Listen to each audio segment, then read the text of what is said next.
வெற்றிலை வராகித் தாயின் வெற்றி வாக்கு இது என் தங்கமே. மூன்றில் ஒரு விளக்கை நீ தொட்டு விட்டாயல்லவா? இதோ உன்னை பற்றி நான் சொல்கிறேன் கேள். நள்ளிரவில் எழுந்து ஏன் இந்த குழப்பம் உனக்கு? நீ எதற்காக பதற்றப்படுகிறாய்? வீணான கவலைப்படுகிறாய். நீ மிகவும் துடிதுடிக்கிறாய். அனைத்தையும் விட்டு உன் வேலைகளை நீ பார்த்து கொண்டே இரு. நான் உனக்காக வேலை செய்கிறேன்.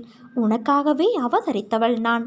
உன்னை நல்லபடியாக உயர்த்த உனக்காக பாடுபட்டு கொண்டிருக்கிறேன். தயவு செய்து நான் உன்னோடு இருப்பதை உணர்ந்து கொள். நான் வருவதற்கு முன்பும் வந்ததற்கு பிறகும் நடந்து கொண்டு இருப்பதை உணர்ந்து கொள். உன்னை எப்படி நான் கைவிடுவேன்? உன்னை அனைத்து திசைகளிலிருந்தும் பாதுகாத்து கொண்டு இருக்கிறேன்.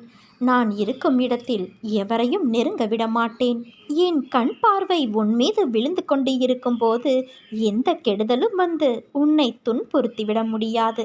என் கண்ணிலிருந்து வரும் அருள் கதிரால் நீ பாதுகாக்கப்படுகிறாய். அதனால் கவலையை விடு. எப்படி என் வேண்டுகோள்கள் எல்லாம் இப்படி நிறைவேறியது என விரைவில் நீ ஆச்சரியப்படப் போகிறாய்.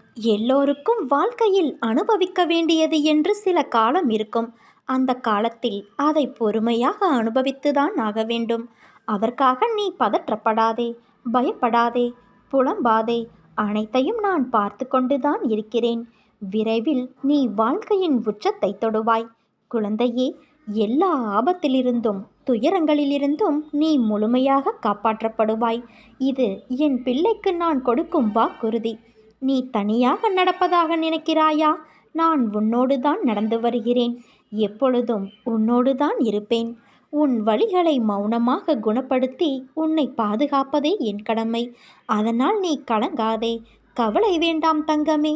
நான் எந்த தீங்கையும் உனக்கு நேர விடமாட்டேன். நம்பிக்கையோடு பொன்னான வாழ்க்கை ஆரம்பமாக போகும் அந்த நல்ல நாளுக்காக காத்திரு. அது மிக விரைவில் என் ஆசிர்வாதத்தோடு உன்னிடம் வரும். வரும் காலமெல்லாம் மகிழ்ச்சி என்னும் சத்தம் உன் மனதில் ஒலித்து கொண்டே இருக்கும். உன் உணர்வுகள் சில்லிட்டு ஆனந்த கண்ணீர் பெருகும். இனி உன் வாழ்வில் இதே ஆனந்த உணர்வோடு நீ இருப்பாய் என் குழந்தையே. உன் வாழ்க்கையில் சுலபம் என்று நீ ஏன் எண்ணத்தை கொண்டு வர மறுக்கிறாய்? வாழ்க்கை என்பது ஒரு நீண்ட பயணம். அதில் பயணிக்க உயர்நிலை எண்ணங்களும் பொறுமையும் நம்பிக்கையும் நிதானமும் வழிகாட்டும் கருவி. அவற்றை நீ புரிந்து தெளிவாக அதை கவனித்து நடந்தால் மட்டுமே சரியான பாதையில் உன்னால் பயணிக்க முடியும். வழிகளை முதலில் தெளிவாக புரிந்து கொள்.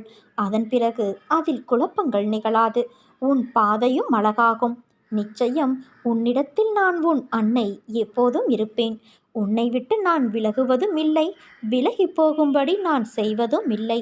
உன் அம்மாவாக நான் என்றும் துணையாயிருப்பேன் குழந்தையே. நீ அனுபவிப்பது, உன்னிடம் இருப்பது நான் உனக்கு ஆசீர்வதித்து கொடுத்ததாகும். அதை நீ அறிந்து கொண்டால் உனக்கு எப்பொழுதும் சுபம் ஏற்படும்.